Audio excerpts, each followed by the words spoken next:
Almodovar quits the force to become a call girl. One day, a friend on the force tells her that her fantasy is to be a call girl too, if only for one night.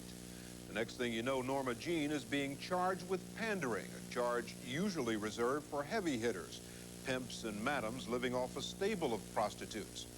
If convicted, in California, a panderer faces a mandatory sentence of 3 years in jail. Now, you might say there's no way anybody could make a charge like that stick in Norma Jean's case. Want to bet? The last time we saw Norma Jean Almodovar, she had 2 years and 11 months to go on the 3-year sentence she was serving at the California State Prison in Frontera. It's so inconceivable that you get 3 years of your life taken away from you and you're put in here and you're put in the same circumstances as women who are in here for murder and violent crimes.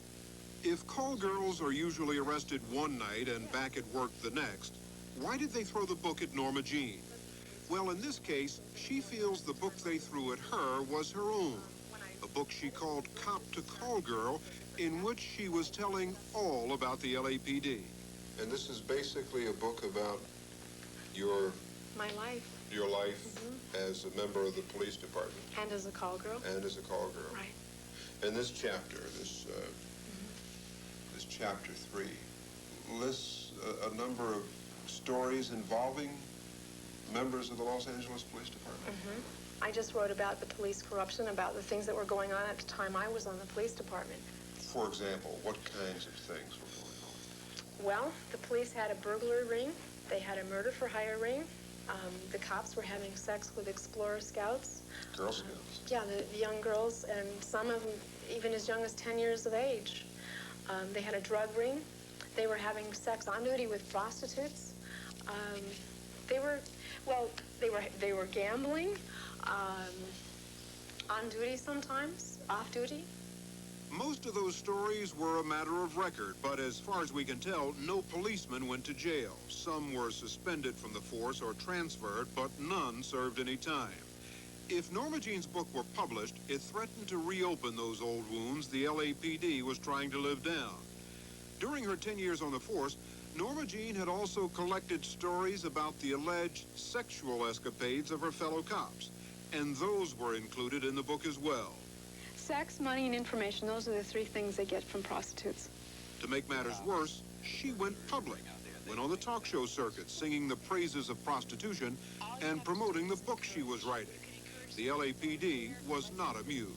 You became a call girl because you made the point that you've been sleeping with the guys on the force. You might as well get paid for it. Right.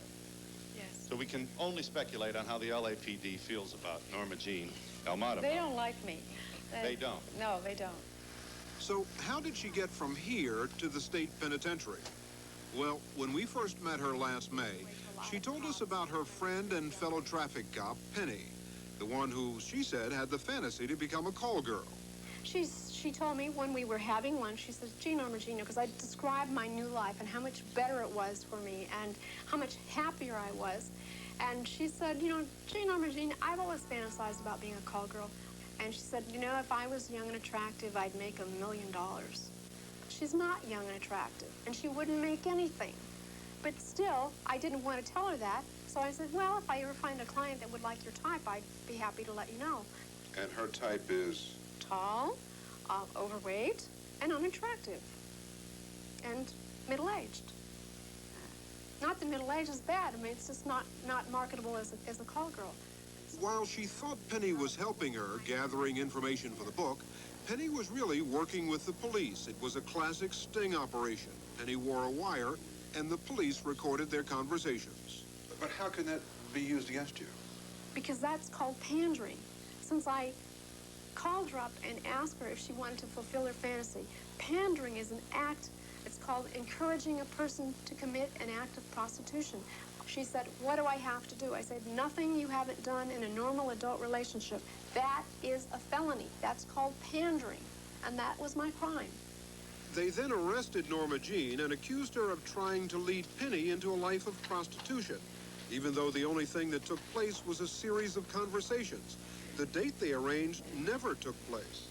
The law said that I had to send her to state prison for 3 years, regardless. That's a mandatory minimum sentence. Yes. Judge Aurelio Munoz presided at Norma Jean's trial. The jury found her guilty of that one charge of pandering, but because Judge Munoz considered it to be such a minor offense, he ignored the mandatory sentence and gave her 3 years probation. And I just thought it was, just too harsh a punishment as applied to her. She was, I think, 33 or 34 years old at the time, had no prior record, had never been in trouble before. And 3 years just seems a very, very stiff sentence. 3 years for what? Pandering. And the act of pandering in her case was? Calling up a girlfriend or ex-girlfriend and asking her to sleep with somebody for $100.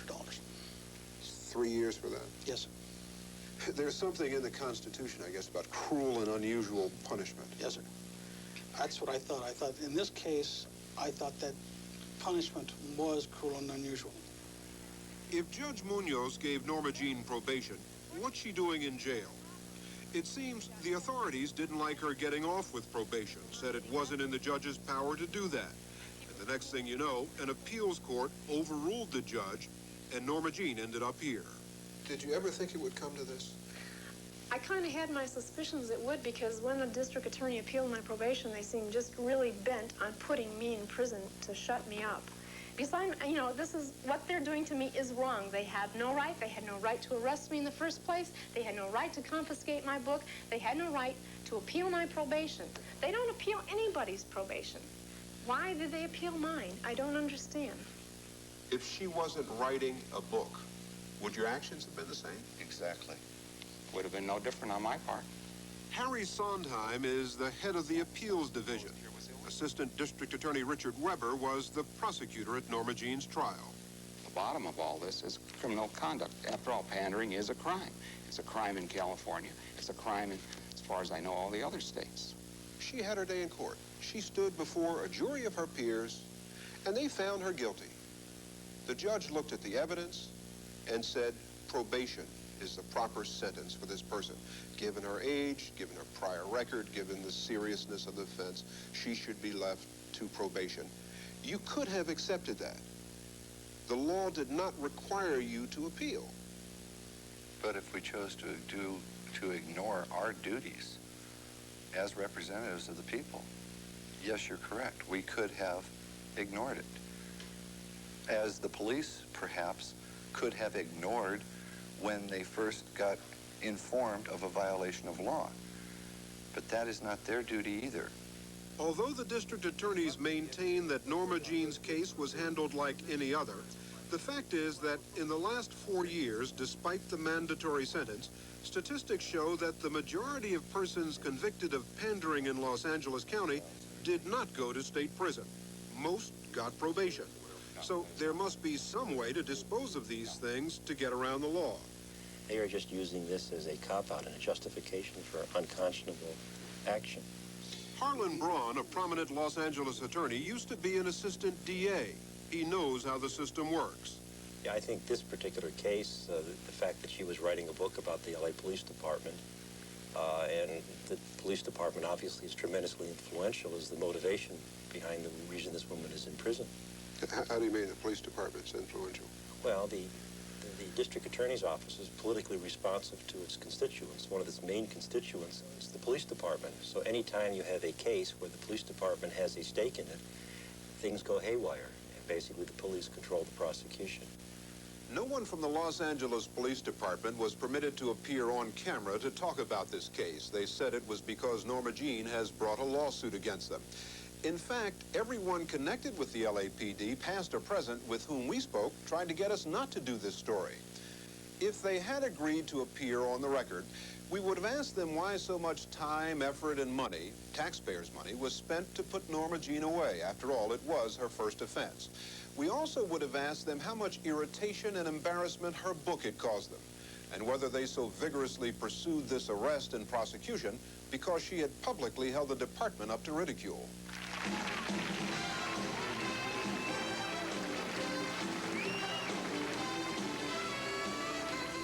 Last summer, just before they sent her to prison, instead of trying to placate all the people she was annoying, she did the opposite. She went back on the talk show circuit. I've got some advice for your audience, because now if you ever get raped, robbed, assaulted, or whatever, and you've got to call the police, don't tell them you're getting raped, robbed, assaulted. Tell them that Norma Jean's in your front yard pandering, and you'll have 10 cop cars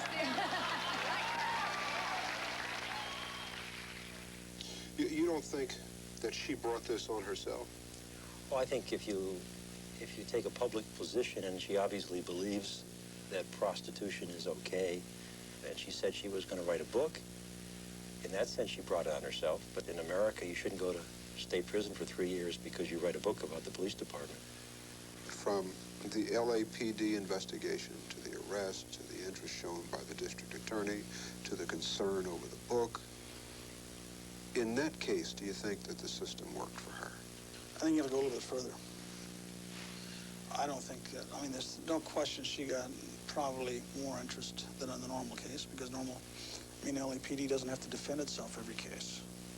I think that to the extent that anybody's concerned about this case, and the reason that you're here right now talking to me, is because for this rather innocuous, for lack of a better term, set of facts, she's in state prison for 3 years when other people aren't, who have done the same or worse. But however the arguments persist, Norma Jean still remains behind bars and will for the remainder of her sentence. She has just one ray of hope, that her request for a new trial will be granted and her conviction will be overturned. She says that whatever happens, that book will be published.